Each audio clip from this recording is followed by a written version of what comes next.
అమ్మయ్య, ఇవాళ బయట వర్షం పడుతుంది. ఈ వంకతో స్కూల్ కి వెళ్లాల్సిన అవసరమే లేదు. అమ్మా నాన్న గురించి నీకు తెలుసు కదా, భూకంపం వచ్చినా స్కూల్ కి పంపిస్తారు. నాకు ఈ వర్షాకాలం అంటే అస్సలు ఇష్టం ఉండదు. ఎందుకు చెల్లి? బయట బురదక్క ఆడుకోవడానికి అస్సలు ఉండదు. పైగా జలుబు ఇంకా జ్వరం. I hate rainy season. పద ఇంకా రెడీ అవుదాం.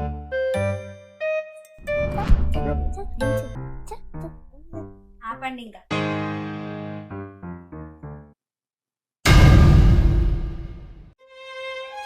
ఏంటమ్మా మళ్ళీ అన్నం పప్పు చేసా?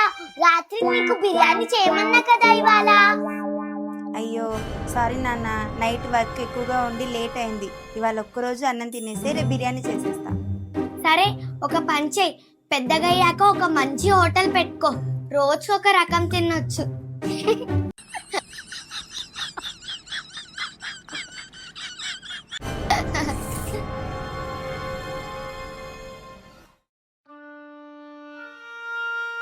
ఏ భవిక, భవిక, తప్పు నాన్న. అలా అన్నం మీద అమ్మ మీద అలగకూడదు, సరేనా? ఆకలి ఎలా ఉంటుందో తెలియదు కాబట్టి అలా వదిలేసి వచ్చావు నాన్న. ఈ అన్నం పండించడానికి ప్రతి రైతు ఎంత కష్టపడతాడో నీకు తెలుసా నాన్న? సారీ నాన్న, ఇంకెప్పుడు అలా చెయ్యను. పర్లేదు నాన్న, సరేరా అన్నం తిందుగా. సరే. అమ్మా అమ్మా అమ్మా. ఏం నాన్న? అయ్యో తడిసిపోయారా? ఉండండి, నేను టవల్ తీసుకొస్తాను. ఇంతగా వర్షం పడుతున్నప్పుడు తడుచుకుంటే ఎందుకు వచ్చారు నాన్న? జలుబు ఇంకా జ్వరం వస్తుంది కదా. చెల్లికి చెప్పమ్మా, నేను వద్దన్నా కూడా వర్షంలో చల్లగా ఉంటది, ఇంకా జ్వరం వస్తే స్కూల్ కి వెళ్లాల్సిన అవసరం కూడా ఉండదని ఈ వర్షంలో నన్ను తోలుకొచ్చింది. అయినా నీ దగ్గర గొరుగుంది కదా, మరి నువ్వెందుకు నాతో తడుచుకుంటొచ్చావు? ఒక నిమిషం, అది కొత్తది అందుకే వాడలేదు. కొత్తదా? కొత్తదైతే వాడరా? ఇంకా ఆపండి మీ లొల్లి. వెళ్ళి త్వరగా వేడి నీళ్ళతో స్నానం చేయండి. సరే నాన్న.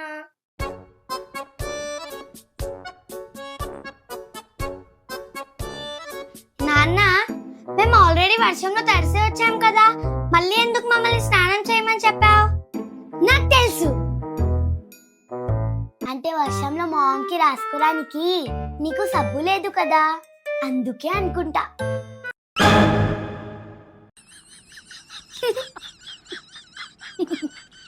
అదేం కాదమ్మా, ఈ వర్షగాలిలో ట్యాంక్ ఎక్కువగా ఉంటుంది. వైరస్ బ్యాక్టీరియా ఎక్కువ ఉండడం వల్ల జ్వరాలు వస్తాయి. ఓ అవునా? అందుకే వర్షంలో తడిసిన వెంటనే ఇంటికి వచ్చి వేడి నీళ్ళతో స్నానం చేసి మంచి తలగా తుడుచుకోవాలి. అంటే మీరు చిన్నపిల్లలు కదా నాన్న, మీకు హ్యూమిడిటీ పవర్ తక్కువ ఉంటుంది. అందుకే మీకు జ్వరాలు జలుబులు త్వరగా వస్తాయి. అంటే మేము ఈ వర్షాకాలాన్ని ఎంజాయ్ చేయొద్దా నాన్న? ఎందుకు చేయొద్దు? చేయొచ్చు, కానీ వర్షాకాలంలో చల్లదనాన్ని ఎంజాయ్ చేయాలి. పదే పదే వర్షంలో తడవడం మంచిది కాదు. ఓ అవునా? ఏమండి, టీ తీసుకోండి. ఏం ఆలోచిస్తున్నారండి? ఏం లేదు లావణ్య, ఇదే వర్షాకాలంలో పోయిన సంవత్సరం నా ఫ్రెండ్ ప్రభాకర్ ఆఫీస్ నుంచి ఇంటికి వెళ్తుండగా కరెంట్ షాక్ తగిలి చనిపోయాడు. గుర్తుందా? పాపం వాళ్ళ ఫ్యామిలీ గురించి ఆలోచిస్తుంది.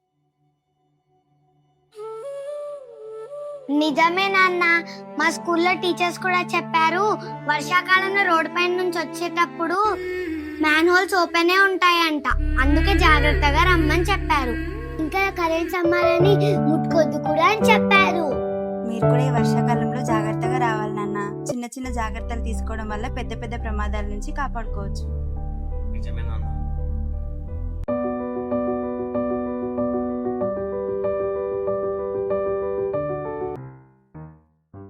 లావణ్య, పిల్లలు ఇంకా స్కూల్ నుంచి రాలేదా? ఇప్పుడు వచ్చేసారండి. మీకు తెలుసుగా వాళ్ళు ఒక దగ్గర కుదురుగా ఉండరని. మరి ఎక్కడున్నారు? మన ఇంటి కల్లా ప్లాస్టిక్ డబ్బాలో నీళ్లు ఉన్నాయి, పాడేసి వస్తామని వెళ్ళారు. అవునా? నేను వాళ్ళకి చెప్పానండి, వద్దమ్మా నాన్నగారు తిడతారని, అయినా వెళ్ళారు. మంచి పని పిల్లలు చేసినా పెద్దవాళ్ళు చేసినా మెచ్చుకోవాలి లావణ్య. అవునండి, నిజమే. ఎస్.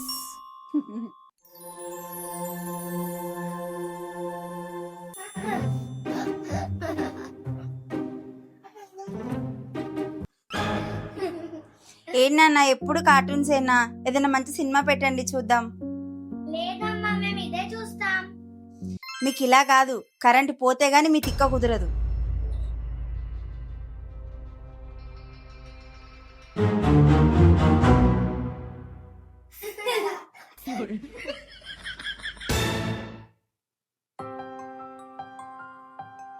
నాన్న చూడు నాన్న, అమ్మ కరెంట్ పోవాలని చెప్పింది, కరెంట్ పోయింది. మీ అమ్మ అన్నందుకు కరెంట్ పోలేదు నాన్న. ఈ వర్షాకాలంలో ఎక్కడనో చెట్లు పడి వైర్లు తెగిపోయి ఉంటాయి, అందుకే పోయి ఉంటుంది నాన్న కరెంటు. అందుకే ఈ వర్షాకాలంలో స్తంభాల కింద చెట్ల కింద నిలబడకూడదు అంటారు. నిజమే నాన్న, మా స్కూల్లో టీచర్స్ కూడా చెప్పారు.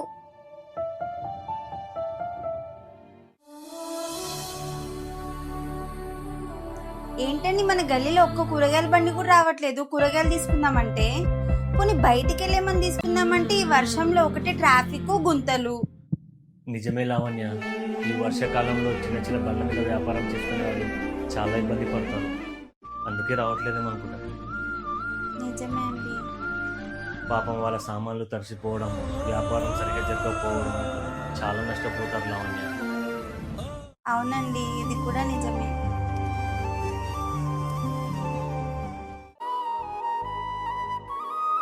ఏమైంది మాన్వి భవిక, అలా డల్లుగున్నారు? నాన్న, నిన్న నైట్ అంతా వర్షం పడింది కదా, మా ఫ్రెండ్ వాళ్ళది రేకుల ఇల్లు. రేకులు ఇరిగిపోయి నిన్న నైట్ అంతా వాళ్ళు వర్షంలో తడుచుకుంటూ ఉన్నారంట. అవునా? నైట్ అంతా తడవడం వల్ల తనకి జ్వరం వచ్చింది. తనని హాస్పిటల్ కి తీసుకొని వెళ్ళారంట. తన నా బెస్ట్ ఫ్రెండ్ నాన్న, నాకు ఏడుపు వస్తుంది.